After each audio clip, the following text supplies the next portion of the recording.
இன்னைக்கு இந்த grape silk சாரியில் ரொம்ப அழகான ஒரு லாங் கவுன் தாங்க ஸ்டிச் பண்ண போகிறோம். அதுக்கு முந்தானை பாட்டை தனியாக கட் பண்ணி எடுத்துட்டேன். ரேஷன் கடை சேலையை நம்ம லைனிங்காக யூஸ் பண்ண போகிறோம். இப்போ தேவையான திங்ஸ் எல்லாமே எடுத்து வச்சாச்சு. நெக்ஸ்ட்டு நம்ம கட்டிங் பார்ட் தான் பார்க்க போகிறோம்.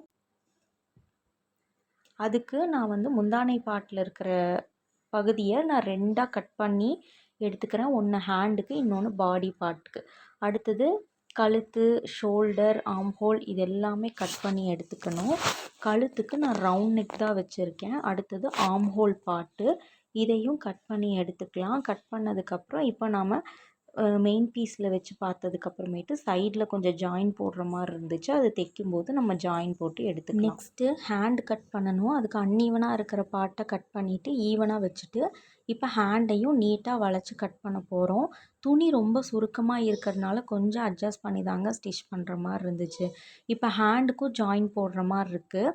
நெக்ஸ்ட்டு நாம் பாட்டம் பார்ட்டுக்கு மெயின் ஃபேப்ரிக்கில் 40 இன்ச்சுக்கு 2 பீஸாக நான் கட் பண்ணி எடுத்துட்டேங்க. அதுக்கும் லைனிங் நான் கட் பண்ணி எடுத்தாச்சு. இப்போ ஃபைனலாக எல்லாத்தையுமே நம்ம அரேஞ்ச் பண்ணி எடுத்துக்க போகிறோம்.